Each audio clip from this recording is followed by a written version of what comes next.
Capacitance of A spherical capacitor એટલે ગોલીય કેપેસિટરનું capacitance મેળવવું. હવે અહીંયા એક આપણને આકૃતિ જોવા મળે છે. જુઓ, આ આકૃતિ છે એની અંદર આપણને આ ગોલીય કેપેસિટરની છે, એટલે કે સ્પેરિકલ કેપેસિટર્સની છે. હવે એની અંદર એક એ અને એક બી. હવે જો આ એક એ અને એક બી, એટલે એ છે એ ઇનર સ્પિયર છે, બી છે એ આઉટર સ્પિયર. એટલે એ અંદરનો ગોલક છે, બી છે એ બહારનો ગોલક છે. અંદરના ગોલક એ ને ક્યુ ચાર્જ આપવામાં આવે છે. હવે બહારનો ગોલક જે છે એટલે કે બહારનો સ્પિયર બી, એને આપણે અર્થેન્ડ કરેલો છે, એટલે પૃથ્વી સાથે જોડવામાં આવે છે. હવે બંનેનું સેમ જ એનું સેન્ટર છે ઓ કેન્દ્રથી આર ડિસ્ટન્સ ઉપર જે એક બિંદુ આવેલું છે એ પી બિંદુ છે.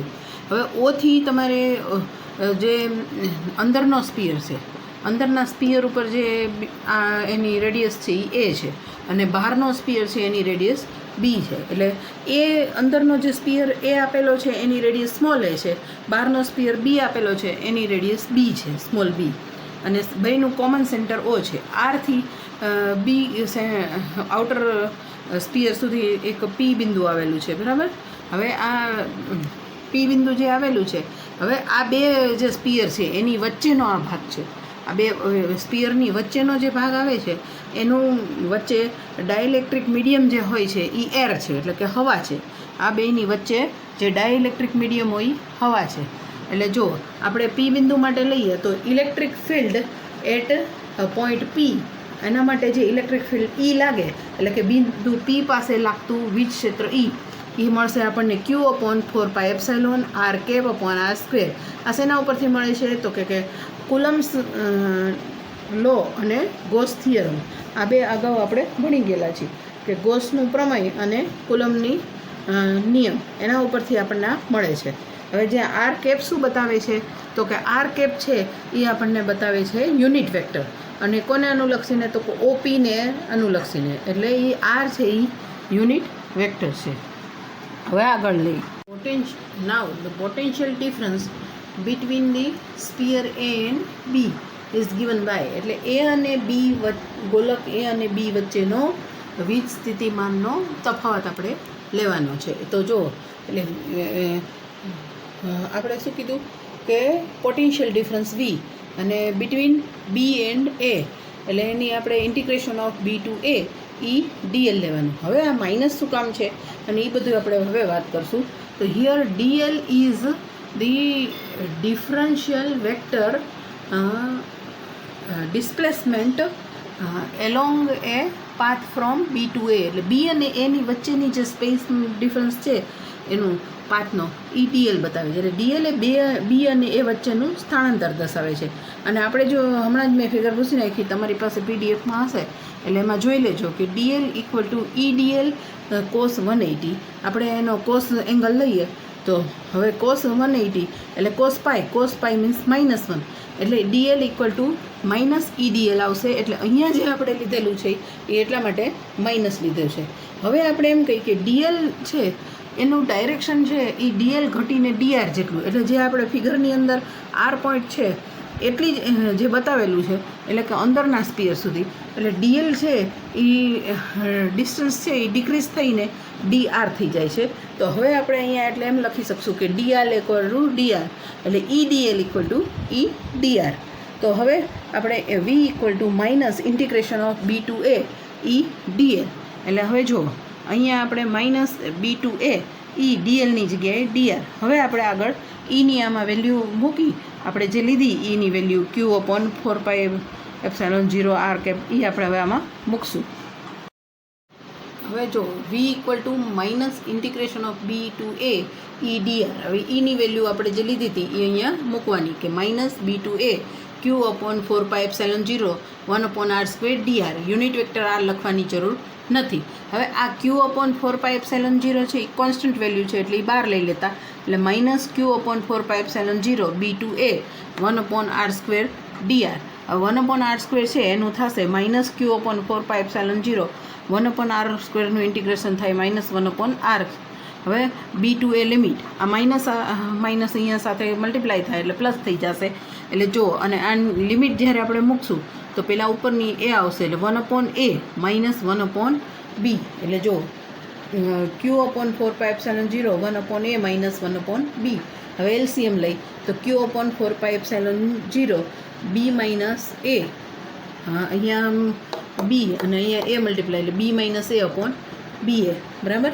હવે આપણે જે ફાઇન્ડ આઉટ કરવાનું છે એ તો કેપેસિટન્સ છે, તો કે capacitance of the spherical capacitor એટલે ગોલકની સંગ્રહ ક્ષમતા. તો c બરાબર થશે charge q by potential difference એટલે હવે v આપણે જે અહીંયા ફાઇન્ડ આઉટ કરી ગયા v એ આખી અહીંયા ફોર્મ્યુલા મૂકી દઈ કે q/4πε0 b માઇનસ a/ab. હવે આ ab છે એ ઉપર જતા હશે અને q કેન્સલ આઉટ થઈ જાય એટલે આપણને c ની વેલ્યુ મળી જશે 4πε0 ab/b minus a.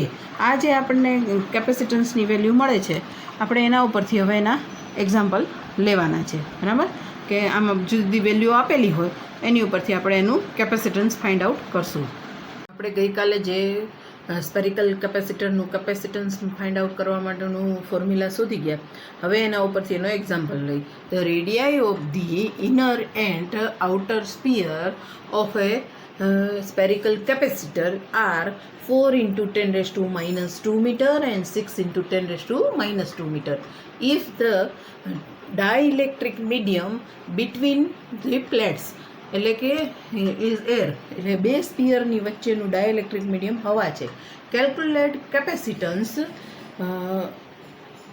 Of the spherical capacitor if the outer sphere is earthed એટલે એ પૃથ્વી સાથે જોડેલો છે and inner sphere is positively charged. હવે ગુજરાતીમાં લઈએ તો ગોલીય કેપેસિટરમાં બહારના ગોલક અને અંદરના ગોલકની ત્રિજ્યાઓ અનુક્રમે 4 × 10⁻² અને 6 × 10⁻² છે. ગોલકની વચ્ચેનું ડાઇલેક્ટ્રિક માધ્યમ હવા છે. બહારનો ગોલક છે એ પૃથ્વી સાથે જોડેલો છે અને અંદરના ગોલકને ધન વીજભાર આપવામાં આવે છે. તો ગોલીય કેપેસિટરની સંગ્રહ ક્ષમતા શોધો. હવે જો આપણને આપેલું કેટલું છે, એક તો પહેલાં ફોર્મ્યુલા આ થશે c = 4πε0 ab/b માઇનસ a. આ આપણી ફોર્મ્યુલા છે. એની અંદરથી હવે ε0 એટલે એ ડાયલેક્ટ્રિક મીડિયમ માટે પરમિટિવિટી છે અને એની વેલ્યુ છે એ કોન્સ્ટન્ટ હોય એટલે 8.85 × 10⁻12 ફેરેડે પર મીટર. અને બીની વેલ્યુ આપણને આપેલી છે 6 × 10⁻² મીટર અને એની આપી 4 × 10⁻² મીટર. હવે બધી વેલ્યુ આમાં પુટ કરી દઈ તો 4 × પાઈ એટલે 3.14 × 8 × 85 10⁻12 ફેરેડે મીટર ઇન્વર્સ. પછી a 4 × 10⁻² મીટર ઇન્ટુ b એટલે 6 × 10⁻² મીટર. નીચે જુઓ b માઇનસ a એટલે 6 × 10⁻² મીટર માઇનસ 4 × 10⁻² મીટર. હવે નીચે તો 2 જ થઈ જાય, 2 × 10⁻², ને ઉપરનું બધું સિમ્પ્લિફાઈ કરી 4 × 314 × 885 × 4 × 6 × 10 બધા ડેસિમલ કાઢી લઈ તો થઈ જશે જો અહીંયા 10⁻², અહીંયા -2 એટલે -4 -12 એટલે -16 -18 અને -20 એટલે અહીંયા -20 લખેલા. અને એવી જ રીતે નીચે -2 આવશે, એ ઉપર જશે એટલે +2 થાય એટલે -18 થઈ જાય. એટલે જુઓ આનો આખા ઉપલાનું સિમ્પ્લિફિકેશન કરીએ તો 10⁻18 ફેરેડે આપણે 10⁻11ના પાવરમાં લખી તો c ની વેલ્યુ આપણને મળશે 1.33 × 10⁻11 ફેરેડે. આ આપણને કેપેસિટન્સની વેલ્યુ મળી. હવે next example, a sphere of 10 cm diameter is suspended within a hollow sphere of 12 cm diameter. એટલે હવે જુઓ અહીંયા બંને સ્પિયરના આપણને ડાયામીટર આપેલા છે. If the inner sphere be charged to potential of 15,000 volt and the outer sphere earthed, find the charge of the inner sphere. એટલે જુઓ હવે આની અંદર આપણને બે જે રેડિયાઈની જગ્યાએ ડાયામીટર આપેલા છે, વોલ્ટ વી આપેલો છે, કેપેસિટન્સ સી તો ફાઇન્ડ આઉટ કરવાનું જ, પછી એનો ચાર્જ કીધો છે. એટલે એક બહારના ગોલકનો વ્યાસ 12 સેન્ટીમીટર અને અંદરના ગોલકનો વ્યાસ 10 સેન્ટીમીટર છે. તો અને અંદરના ગોલકને 15,000 વોલ્ટનું વીજ સ્થિતિમાન આપવામાં આવે છે અને બહારનો ગોલક છે એ પૃથ્વી સાથે જોડેલો છે. તો અંદરના ગોલકને આપવામાં આવતો વીજ પ્રવાહ શોધવાનો છે. એટલે જો પહેલાં સી તો શોધવું જ પડે. એટલે આપણે જો એનું કેપેસિટન્સ માટેનું તો જે ઇક્વેશન છે એ લેવાનું જ કે C equal to 4πε0 AB/b - a. પછી સી ઇક્વલ ટુ શું થાય? Q by V. આપણે ક્યુ શોધવાનું છે એટલે ક્યુ ઇક્વલ ટુ સીવી એટલે ક્યુ આપણને મળી જશે. હવે જો પહેલાં સી માટે આપણને શું આપેલું છે તો કે ε0 તો ફિક્સ જ છે 8.85 × 10⁻12 ફેરેડે મીટર ઇન્વર્સ. વી છે પોટેન્શિયલ ડિફરન્સ એ 15,000 વોલ્ટ છે.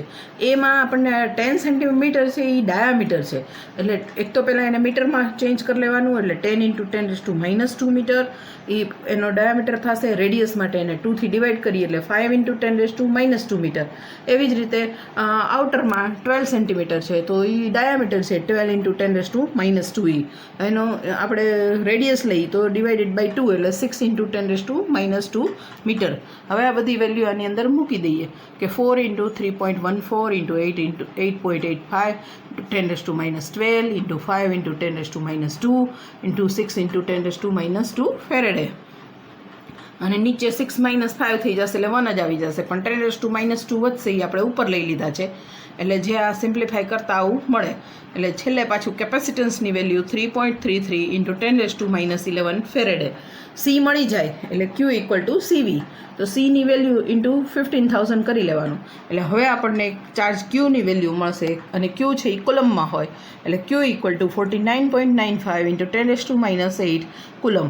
હવે આને 49.9 એટલે કોઈ 50 લખે એવરેજ આમ ચાલે બને ત્યાં સુધી આ જ લખવાનું રહેશે. The radii of a sphere in a spherical capacitor are 5 cm and 8 cm. The outer sphere is earthed and the inner sphere is given a charge 0.005 microcoulomb. Calculate the potential difference. એટલે જુઓ આની અંદર ગોલીય કેપેસિટરના ગોલકની ત્રિજ્યાઓ 5 centimetre અને 8 centimetre છે. બહારનું ગોલક છે એ પૃથ્વી સાથે જોડેલ છે.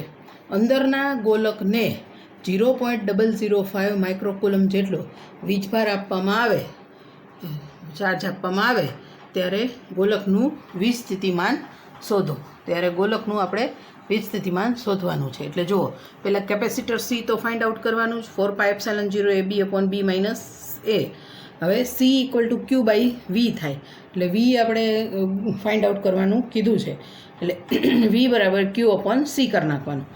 વેલ્યુ આપેલી છે ε0 8.85 × 10⁻12 ફેરેડે મીટર ઇન્વર્સ. એ છે 5 સેન્ટીમીટર મીટરમાં કન્વર્ટ કરી 5 × 10⁻2 મીટર. બી છે 8 સેન્ટીમીટર એટલે 8 × 10⁻2 મીટર. ક્યુ છે 0.005 માઇક્રોકુલમ. બરાબર. હવે આ બધી વેલ્યુ આની અંદર મૂકી અને પહેલાં સીની વેલ્યુ ફાઇન્ડ આઉટ કરી નાખી કે 4 × 3.14 × 8.85 10⁻12 farad metre inverse × 5 × 10⁻2 metre × 8 × 10⁻2 metre. નીચે 8 × 10⁻2 5 × 10⁻2 મીટર. એટલે નીચે અને ઉપર બધું આને સિમ્પ્લિફાય કરી તો આવું આવી જશે -18 ફેરેડે. એટલે આપણને સીની વેલ્યુ 1.48 × 10⁻11 ફેરેડે મળશે. હવે આપણે જે છે વી ઇક્વલ ટુ Q/C તો આપણને ક્યુ આપેલું છે 0.005 માઇક્રોકુલમ અને નીચે સીની વેલ્યુ જે મળી 1.48 × 10⁻11 ફેરેડે. હવે જો માઇક્રોકુલમ એટલે 5 પહેલાં તો 0.005 છે એને જ આપણે 5 × 10⁻³ માં કન્વર્ટ કરી અને માઇક્રોકુલમ એટલે એને કુલમમાં કન્વર્ટ કરવા હોય તો -6થી મલ્ટીપ્લાય કરવા પડે એટલે 10⁻6 મિલી હોય તો -3 લેવાના હોય અને નીચે આપણે પાછું ફેરેડેનો કુલમ પર વોલ્ટ એવો યુનિટ લખી નાખ્યો છે. હવે આને સિમ્પ્લિફાય કરતાં આપણને મળશે 3.37 × 10⁸ × 10⁻6 વોલ્ટ. એટલે આને 10⁻2 વધશે એટલે આપણને પોટેન્શિયલ ડિફરન્સ વીજ સ્થિતિમાન વીની વેલ્યુ મળશે 337 વોલ્ટ. એટલે આપણે જેટલી પ્રકારના થઈ શકે એવા બધા જ એક્ઝામ્પલ લીધા. પહેલાં આપણે કેપેસિટન્સ ફાઇવ કરવાનું, પછી પોટેન્શિયલ ડિફરન્સ અને ચાર્જ. આ પાછો કેપેસિટન્સ જ છે. The radii of sphere in a spherical capacitor are 5 centimetre and 9 centimetre. બરાબર, radii is 5 centimetre and 9 centimetre. The outer sphere is earthed and inner calculate the capacitance of the spherical capacitor. ગુજરાતીમાં લઈએ કે ગોલીય કેપેસિટરના ગોલકની ત્રિજ્યાઓ 5 centimetre અને 9 centimetre છે અને બહારનું ગોલક પૃથ્વી સાથે જોડેલ છે. બરાબર, તો ગોલીય કેપેસિટરની સંગ્રહ ક્ષમતા શોધો. આ સાદો જ છે. પાછું આ જ આપણી ફોર્મ્યુલા લેવાની, C = 4πε0 AB/B - A. આપણને જેમ આપેલું હોય એમ જ ε0 છે 8.85 × 10⁻12 farad metre inverse. A 5 centimetre એટલે કે 5 × 10⁻2 મીટર. B = 9 સેન્ટીમીટર એટલે 9 × 10⁻2 મીટર. હવે જો એટલા બધી વેલ્યુ આની અંદર મૂકી દઈએ એટલે આપણને આ રીતે જેમ મૂકી છે એમ જ કરવાનું છે. એટલે કે આપણને કેપેસિટરની વેલ્યુ છે એ 1.25 × 10⁻11 ફેરેડે મળશે. હવે આપણે જ્યારે આ શરૂ કર્યું ત્યારે કેપેસિટન્સ ઓફ સ્પેરિકલ કેપેસિટરનું ફોર્મ્યુલા લીધી અને એના એક્ઝામ્પલ લીધા. એની પહેલાં જે ગયા વખતનો મેં તમને કરાવેલું હતું એમાં what is the capacitor, types of capacitor and use of capacitors. તો યુઝ ઓફ કેપેસિટર્સ છે તો એ કેપેસિટરનો ક્યાં ક્યાં ઉપયોગ થઈ શકે એ વિડીયોમાં આપણે બતાવવાનું છે. પણ હવે એ એવું છે કે તમે વાંચીને પણ કરી શકો. એટલે એ તમને પીડીએફમાં જ મૂકવામાં આવશે કે આપણે કેપેસિટર છે એ સામાન્ય રીતે ક્યાં ક્યાં એનો ઉપયોગ થઈ શકે. એટલે એ તો તમારે કેપેસિટરના ઉપયોગો છે એ ખાલી પીડીએફમાંથી જોઈ લેવાના રહેશે.